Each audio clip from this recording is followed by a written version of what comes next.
Et demain, à Bobigny, manifestation contre le maire de Montfermeil avec le Parti communiste, mais sans les élus socialistes de la Seine-Saint-Denis. À Creil, les enseignants du collège demandent ce soir que le gouvernement se prononce sur le port du voile pour éviter, disent-ils, que leur école ne devienne l'enjeu de querelles religieuses ou politiques. Mais il faut dire que c'est déjà le cas. Jusqu'ici, après Michel Rocard, différents ministres se sont exprimés sur la question en ordre dispersé. La classe politique, dans son ensemble, refuse le voile au nom de la tradition laïque, mais les discordances ou les concordances sont parfois inhabituelles, comme l'ont constaté Henri Elie et François Granier.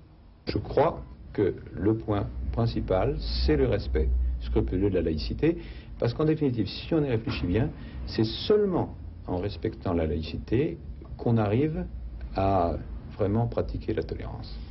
Eh bien, nous vivons dans un État laïque, et j'en suis très heureux, et nous vivons aussi dans un État de droit où chacun peut avoir sa pratique religieuse, et dans l'enseignement, on doit respecter les convictions de chacun.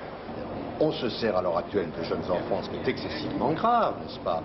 Et en réalité, on s'en sert pour le développement d'une certaine forme d'intégrisme contre les principes de la laïcité. Or, ces jeunes sont souvent français de nationalité par le jus soli. Ils doivent respecter, leurs parents aussi naturellement, la laïcité, par là même, tout ce qui découle de cette même, j'allais dire, loi suprême dans le cadre de l'éducation nationale. Je crois que sur cette affaire, il y a beaucoup trop de bruit qui est fait. Si j'avais quelque chose à dire, ce serait de dire on se calme.